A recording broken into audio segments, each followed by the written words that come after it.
Hey, it's the podcast guy. Sutton United Talk Time on podcast. It's the Sutton Podcast. And there it is! Sutton United at the GM Vauxhall Conference have put out First Division Coventry City, winners of the FA Cup themselves less than 2 years ago. And what a moment to enjoy for the fans of this Surrey side. They've had their moments before, but never one like this. But the whistle goes down. Delight for Sutton United. Sutton United from the National League are through to the last 16 of the FA Cup. No longer English football's perennial non-league club. A 123-year crescendo reaches a new peak for Sutton United, who are promoted to the Football League for the first time.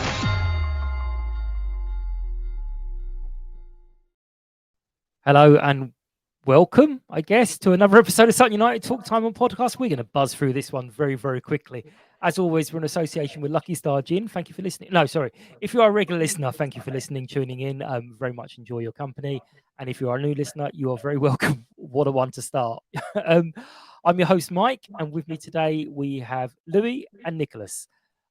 We love hearing from you. Join the conversations. Stay in touch. Nicholas has already glared at me because he said Nick. Stay connected with us. Share your thoughts on the episodes and chat with other fans. Let me know what you think and reach us on all social medias at Sutton Podcast. All the likes, shares, and everything really, really do help and give us some big thumbs up. We're going to step aside a little bit, sort of pad this out a bit. But Lewis, it's been a while. Louis. Christ, I'm doing awful on names. It's been a while. Haven't spoken to you for a while, but I keep reading your notes in various places. How are you? And how's the writing and also podcasting going?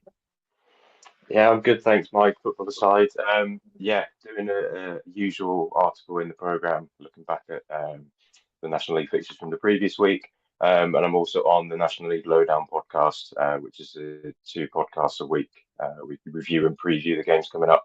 It's just a good bit of fun, but it's a bit tough at the moment considering I've not seen us win in person since the 5th of November. So it's getting tougher and tougher each week. Maybe I'm the problem. We had a good November. Which do you do the rest of the games? And Nick, how was it for you? Nice, bright, sunny morning over there. Yeah, it's very sunny, very warm already. It's for those who care. I don't count myself amongst them. It's Super Bowl Sunday here in the United States. So this is an event that a lot of the population tunes in for the halftime show and the adverts. That's the highlight for a lot of people. That's why the ratings, I think, are so high. So I'm trying to get excited, but not doing very well. Oh, there's a 50-cent advert that you need to see. It's got some very interesting in jokes. I think the whole thing is a big in joke, but yeah, the 50 cent one is a very good advert. Looking forward to it. Right, so let's do this. Let's get it over with as quickly as possible. Yesterday, heading into the game, Nick, what were your expectations? What were you hoping for? And was there anything in the lineup that threw you a little bit? Did anyone kind of not appear that should have appeared, or vice versa? Nothing in the lineup that threw me. I think it had been signalled that Edon Pruti would come straight back in.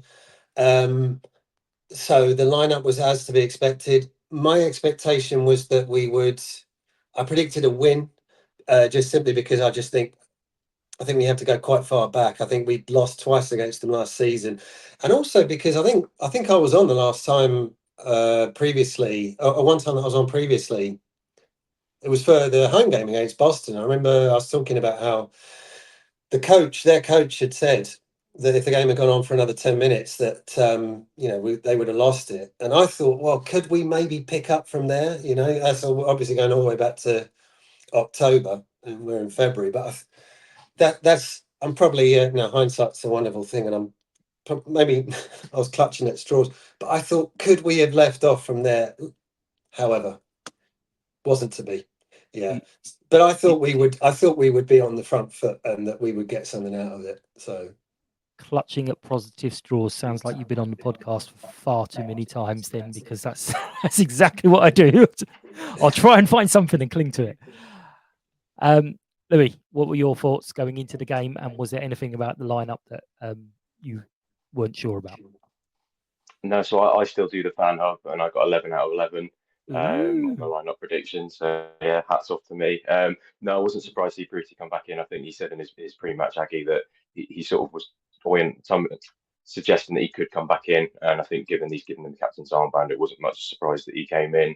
I expected a low margins game. I didn't think going back, I don't think our performance against Brackley was our best, so I expected a bit of an improvement on that.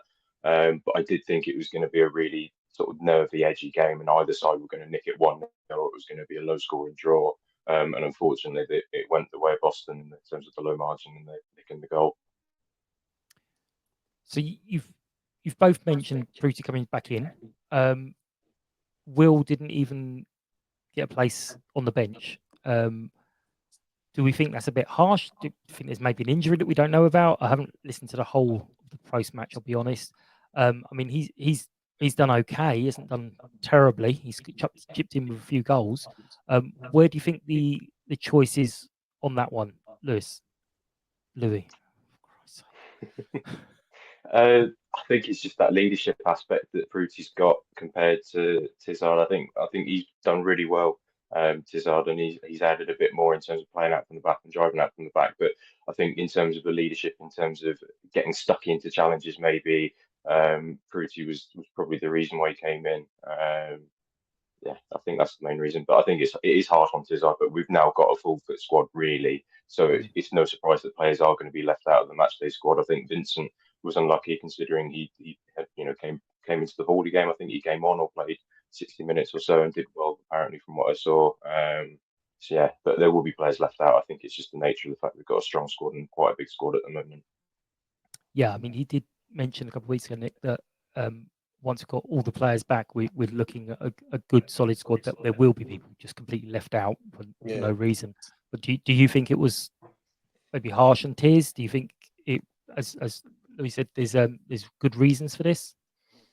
I think. Well, I mean, it is harsh on Tiz, but I mean that's the job of the manager. I mean, there's only 11 places, and there's a certain number of places on the bench as well. I think what Proust does give is that he is a bit more robust, a bit steelier, and I think he was maybe looking at a team like Boston and thinking that we could do with a little bit more muscle at the back there. I mean, Tiz is no pushover or anything like that, but I think that's what he was in there for a sort of for a slogfest, I dare say.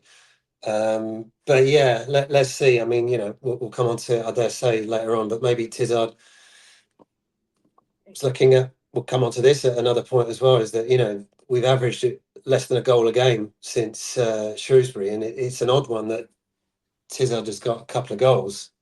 So it's an odd one to think that you'd leave somebody that can score goals out of both the starting lineup and the bench as well. So yeah, one that maybe needs rethinking, as this.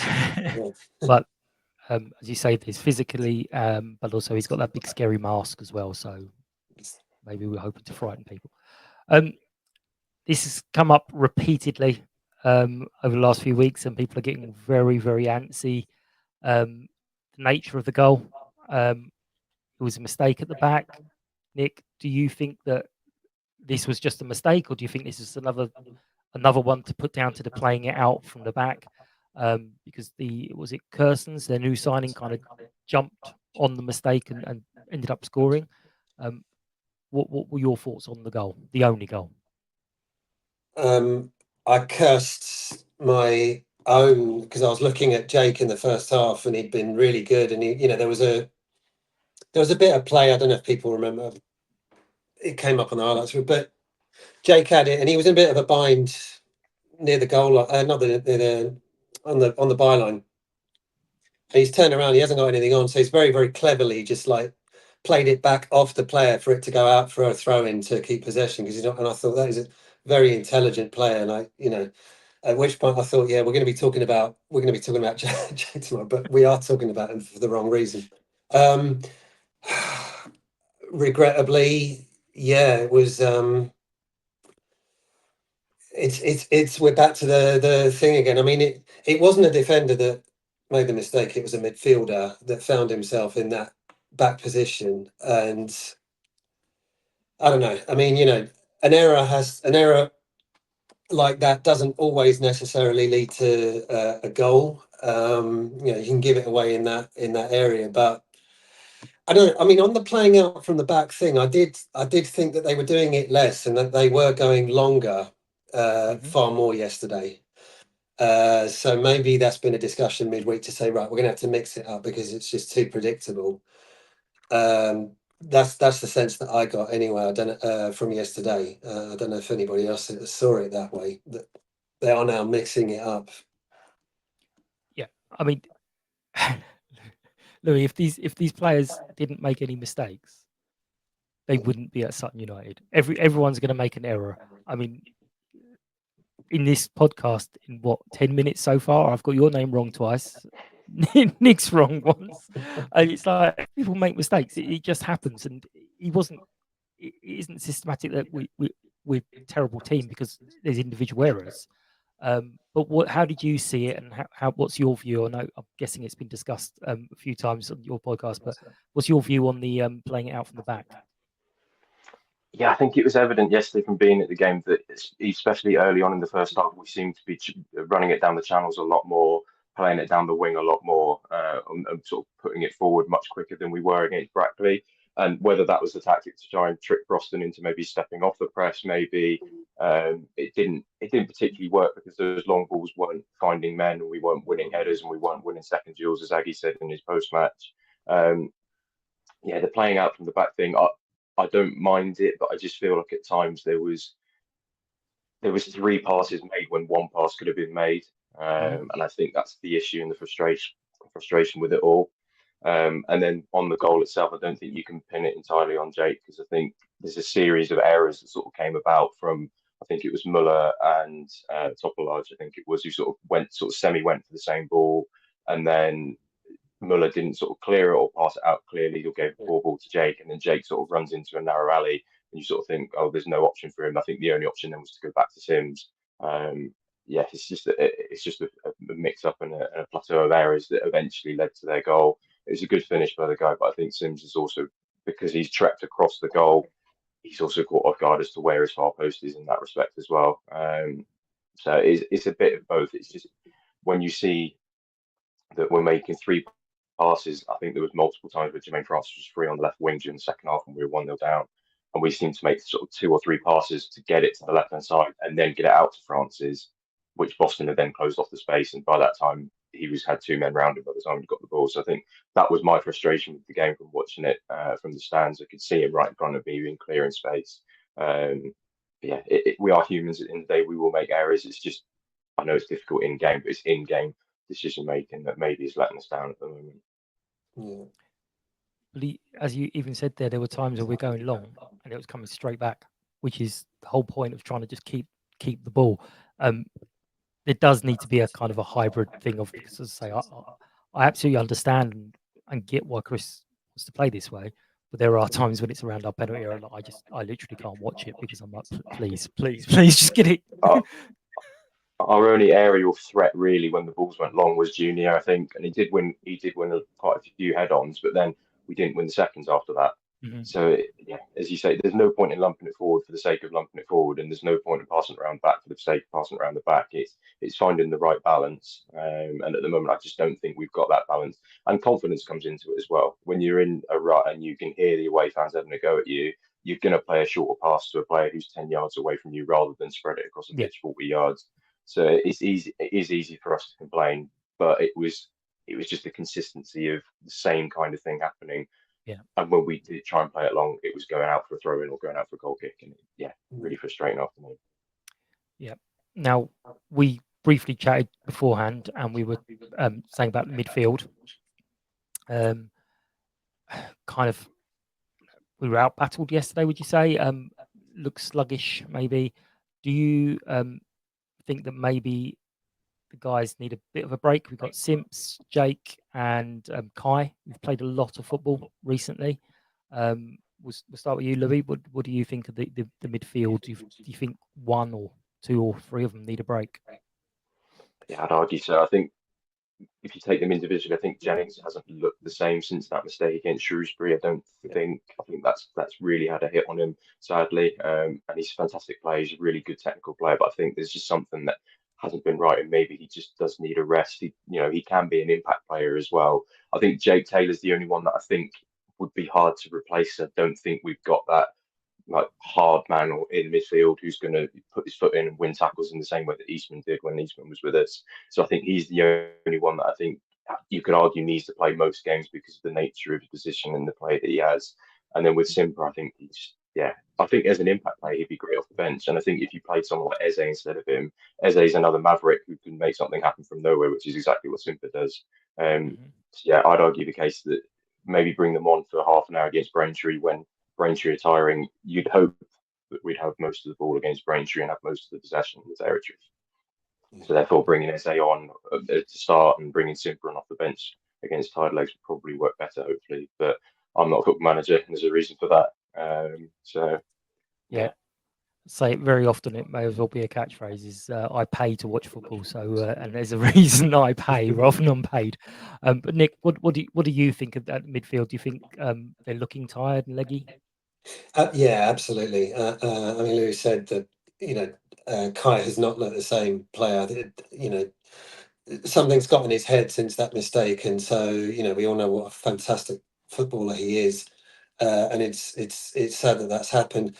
I think Jaden's the second highest goal scorer, I think, behind Lewis Simper. I think he's on 5, and he had some time on the bench yesterday. So players can't be untouchable, and if you become it might be the case that Lewis Simper, he's been absolutely superb. Thank goodness we've kept hold of him during the transfer window, and that we can't lose him, at least not for now. But it might be the case that players are looking constantly to him to make the play, and if you take a key player out of the game, sometimes it does free other people up and put an onus on them to do something with it, and so it might be necessary to start. I think I mentioned just before we came on that Steve was subbing Lewis Simper at the start of the season, but since the Shrewsbury game, I think Lewis has only been subbed once, and that was in the 94th minute against up at Tamworth. So he is probably very tired. I mean, he's not. He's running his heart out as well, but sometimes you can just running around isn't necessarily getting the best out of you. So I think he needs a rest. I'd like to see Charlie Bell given a few more minutes. I mean, he's proven decisive. He proved decisive at Woking, coming off the bench then, so he can do something. So but I agree on the point about Jake Taylor, that he is indispensable. Despite the error yesterday, I don't think that should be held against him for reasons that were said earlier on, because like you say, everyone's got an error in them. But yeah, certainly Kai and certainly Lewis. I hope it's not the case. I don't think it is the case that these are considered untouchable players, but they should be given a start on the bench and come off of it, and then make an impact from the bench. I suppose one of the dangers of, and it's exactly why Kai's with us, of putting Charlie in to a side that's maybe not full of confidence, is could it then knock his confidence and enthusiasm? Because that's why Wimbledon didn't want to take back Kai, because it was like fans are calling out for him to be in the team, but his manager Johnny Jackson was like, "Is there any point in putting him in a struggling team and knocking his confidence? Let him develop at Sutton." And obviously, we don't want to do that necessarily with Charlie. But we didn't really test their keeper. We don't really know if their keeper is any good or not, do we? I think it was only one shot on target. I think it was Simper. What do you think we need to be doing there? Nick, we'll stick with you on it. Do you think it needs to be a bit more just the confidence, be brave, shoot, see what happens, or are they right to carve out the best chance possible?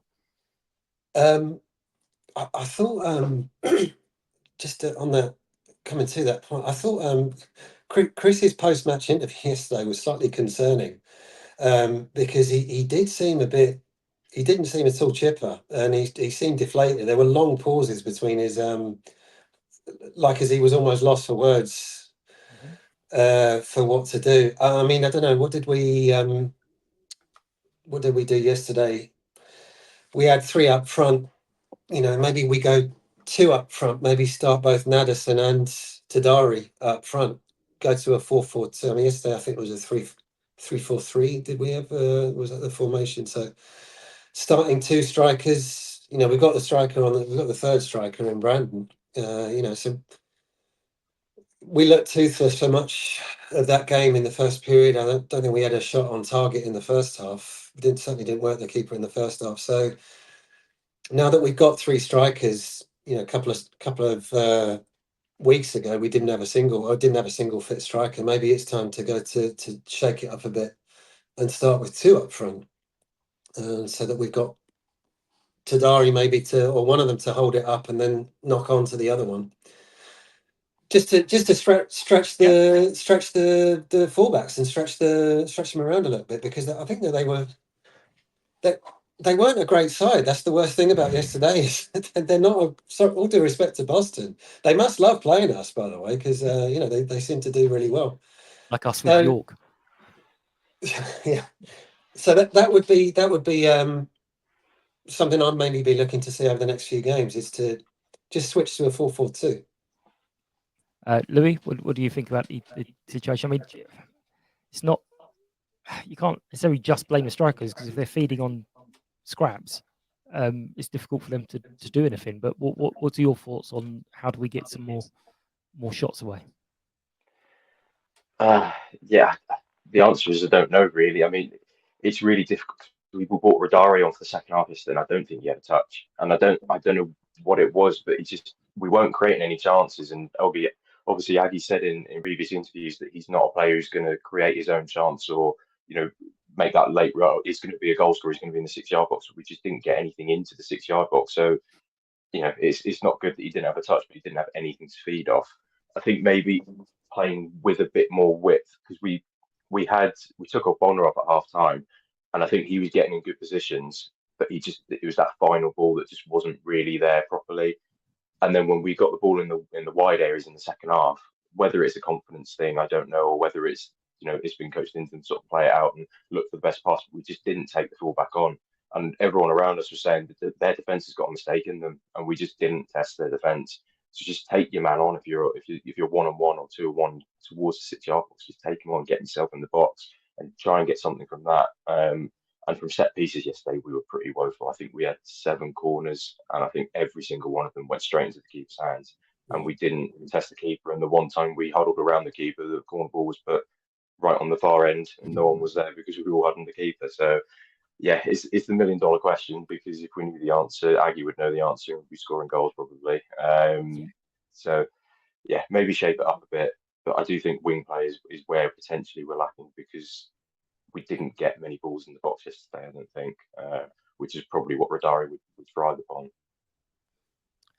Yeah, we ages ago spoke to Josh Coley and had a chat, and he did say it is a confidence thing, because when you're on fire, you're just going to go for it. But when you're not doing so well, you're going to think, actually, let someone else take the responsibility for this, and that could be exactly what it is that we're facing here.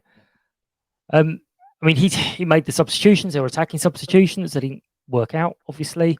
Do you like this this whole thing of, okay, we were playing this way, but now we're going to go for it completely? And I think he constantly puts on attacking substitutions. That might just because we're chasing games. But Louis, do you like this way that we're completely changing the tactics and the formations now late on in the game, just to try and influence the outcome? Yeah, I think we have to, given the situation that we're in. Really, I mean, we haven't mentioned the table, but we are 5th from bottom. We are the 5th worst team in the league based on the league table. We need wins. We need results as quickly as possible. So in game, if we're losing 1-0, I've got nothing against going for it and throwing attackers on. But yesterday, I think the only criticism yesterday is that I think we put them on a bit too late. Obviously, they got their goal just after the second half, and I don't think Eze came on until 75 or 78 or something. Mhm. So it was very late in the game, and you think by the time he gets himself played into the game, it's the end of the game kind of thing. But no, I'm not against it at all, especially when we're 1-0 down. We have to get results, we have to score goals, we have to try and get as many men forward as possible. So I'm all for it. Obviously, if we're winning and we don't know we do that, then it's a bit of a questionable issue. But when we start winning, we can have that issue then. Yeah, but we don't seem to ever have any defending players on the bench. But what about yourself, Nick? Do you like the way we're kind of going? Okay, well that's not working. Let's go to Plan B. Yeah, I mean, yeah, you have to. I'm with Lou that, you know, I found the substitution of David Ogbonna, if there was a bright spark in the first half, it was coming through him. I mean, he's got very quick feet. And I thought, well, it's only a matter of time before, you know, one of the defenders that was, you know, a little bit not the quickest, that he's going to be able to take them out. So that was disappointing. But yeah, I mean, I think the other odd one was that Brandon, he didn't come on till the 90th minute yesterday. At which point the game was, you know, pretty much was at 1-0. You're not out of sight, but I thought he should have come on at least 10 minutes earlier. I think Charlie Bell came on in the 85th for Kai Jennings. Radari came on, I think, at half time. So yeah, I mean, I like the fact that, you know, if something, he will make decisions at half time. But yeah, I mean, you know, I almost found myself thinking at one point, put all three strikers on at once and just throw caution completely to the wind, because at 1-0 you're not getting anything out of the game, so you might as well just try and pin them back in their half and hope that somebody's just going to be able to sweep up at the back and cut out the breaks when if and when they happen. Why not do that at the start? Go blitz them for the first 15 minutes, get a couple of goals, and then go and chuck all the defenders on and hope for the best. I mean, it's been brought up. We're still at the bottom. We're still in the bottom, very much in a relegation fight. Although I know I joke around about these things, and I know I said it, and Dan wanted to try and kill me. 19 points off the playoffs, which is obviously beyond. But actually, we were 18 points in November. So if we had got ourselves together and did all right in December and January, we would have been up there. But Nick, how do we dig out of it? Is it just a case of we've just got to grind out result after result, or are you still confident that we're going to be okay? I mean, to the playoffs. I mean, we've got 17 games left. Mhm. That's potentially 51 points. So Exactly. It's fine. no, I think. But no, my thing is, how bad a December and January we had. Yeah. How can we still be only 1 point worse off than we were when we were flying in November? It's like we would have done all right if we'd carried on November's form. We would have been up there, and everyone would go, "Mike, you're a genius," instead of "Shut up." I mean, look, yeah, okay. I mean, it's a competitive league. I mean, I'm still confident that we will stay up. But pure to sound negative, we will stay up because there are 4 teams that are worse than we are, and we are the least bad of 5 teams, basically. I think. I mean, looking at the table, I think Gateshead are in a real bind. They haven't won. I can't remember the last time that they won. Morecambe are in real trouble as well. I think they got rid of their coach recently. They got so they might get a managerial bounce. Truro, you know, that was a very important psychological win at their place. And then, you know, we'll come to Wednesday night in a moment, but I think we're a better team than Braintree and should be able to stay up. So I think 5th from bottom, you know, it'll be really, and if that happens as well, you know, we were back in October when we changed managers, we were going down. I mean, we were in the bottom 4 at that point. So if we stay up, I think Aggie, you know, I know you said about the playoffs and we were at the playoffs. I mean, like my comment a moment ago, I kind of thinking that must have been tongue half in cheek, surely, when he said that. No, he was serious. So okay. Well, you got to have aspirations, haven't you? I think we will stay up. It's been said on this pod very recently. It's not going to be pretty, and they're going to be some very, very, very, very tense moments. And dare I say that might not be. Well, I'm hoping that yesterday was our nadir, and that we will get better than that. But then again, after Brackley away and after Altrincham away, I did think something similar. Regrettably, at the moment, it's almost a competition for just really bad performances, where you think, well, we can't get much worse, really. But if were I a betting man, which I'm not, I would still put money on us staying up rather than going down. But for what I can't, I'm thinking of the wrong reasons. Louis? Yeah, I think my biggest concern, and I think Aggie touched on it in his post-match yesterday towards the end of it, is I don't know whether the realism is set in properly within sort of the thing that we are in big trouble. Like there are teams around us, like when you look at last week's result against Brackley, albeit we were probably slightly better in terms of our play, but I don't think we deserved to win that game. We definitely didn't deserve to get anything out of yesterday's game, maybe scrape a point. And these are the sides around us that we've got to be beating to be able to get above and to stay up. And it needs to be the baseline yesterday where we say we write it off and we go, okay, that is the worst we will be for the rest of the season, and we can't be that bad again. And it is in our hands, because at the end of the day, we've got Morecambe to come at home, we've got Truro to come at home, we've got to go to Gateshead, we've got Braintree at home on Wednesday, we've got Altrincham at home, we've got Eastleigh away. So we've got it in our hands. It's in our hands. We are capable, as we've seen in November, to go on a good run to compete. Yeah, it's just, I think once we get that first win again, once we put a team to bed, which we could do, maybe the results will start flowing. But I think there just needs to be a sort of a mindset that we need to battle and we need to scrap, rather than look to towards. I don't think relegation's been mentioned as a word in like the post-match interviews or the pre-match interviews, and I find it a bit worrying. But yeah, it's going to be a scrap. It's going to be one hell of a scrap. Yeah, I think his other clubs, he's come into a similar situation and dragged them out of it, playing the style, like I say, the November form, and it just carried on. He actually hasn't. I don't think he's ever lost. I think it was 2 games in a row prior to coming to Sutton, and so obviously he's on the worst run that he's ever been on, which may affect why you were saying about his post match as well.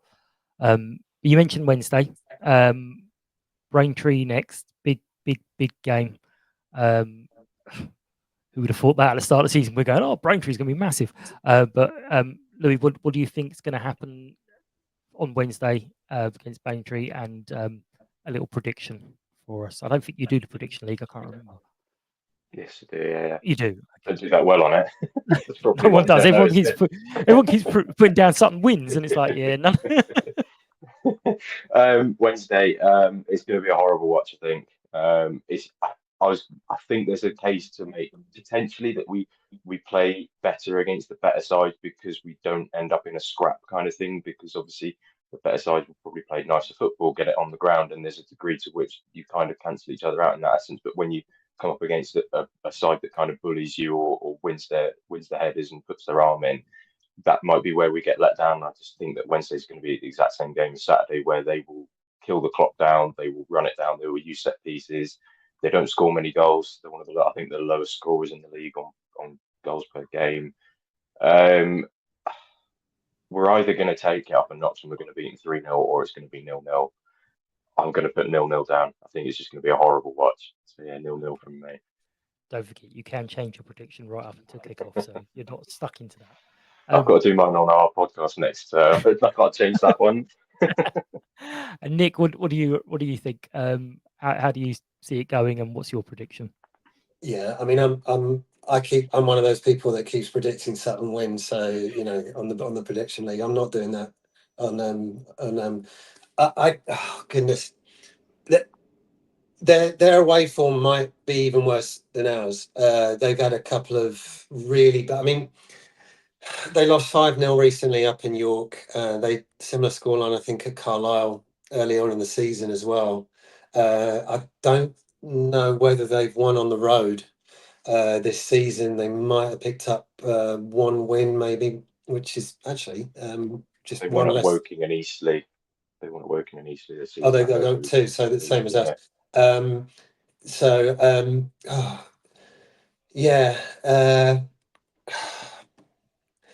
It's horrible, that horrible footballing cliche. It's a 6 point, really, isn't it? It's because they're just below us in the league. I think, am I right in thinking that we've got a game on them, or we've got one game on them. So a draw. It's Scunthorpe though, so oh, it's at Scunthorpe. Yeah, it's not holding out too much hope on that one. They're also looking at it. Their goal difference is probably because they're going away and getting thumped 5-0 in places like Carlisle and York, which we are. So they're on -23. We're only, dare I say, the onus might be on them to take the game to Sutton a little bit to try and get out of the relegation zone. That could work in our favour. That could factor into Aggie's plans. How good we are at sitting back and then inviting, well, actually, what am I talking about? Soaking up pressure and then trying to hit them on the break from there. I don't know, maybe this is where the playing it around at the back, this is where it actually, comes to fruition. Because they might come at us, in which case we want us to be able to soak it up and then find those spaces behind them. I think, I think that the play, there's no doubt that the players came off of that pitch yesterday really, really pissed off at the performance that was put in, and they're going to come out raw. They're going to come out roaring on Wednesday to try and put it behind them, basically to expunge what was a terrible performance. So we're not going to see a repeat of yesterday. I'm fairly confident of that. I think it'll be a narrow. I'm not going to put this on the prediction league, but I think we might just narrowly edge it. But it will be very, very narrow, and it won't be pretty as well. Okay. Well, I'm going to go for a 2-1 win because I always go for a win, and I don't think we're going to keep a clean sheet, but I think we'll win the game. I do wish I was able to spell it properly because I think this episode should literally just be called. Because every question I've asked you two guys, you've both gone. So, deep sigh is what the episode is called. But gents, thank you so much. You've done amazingly well to talk about that. We rattled through it, but we've done well. We're going to wrap up this episode of Sutton Podcast. We appreciate everyone's attention and feedback. Follow, like, share, give us the thumbs up on all the YouTubes and whatnot. Leave us a review if you like as well. As always, thank you to Lucky Star G and our sponsors, and big thank you to Louis and Nick. Yeah, you got it right. And take care, and thank you for listening. We'll catch up soon. Bye-bye. United! United! United!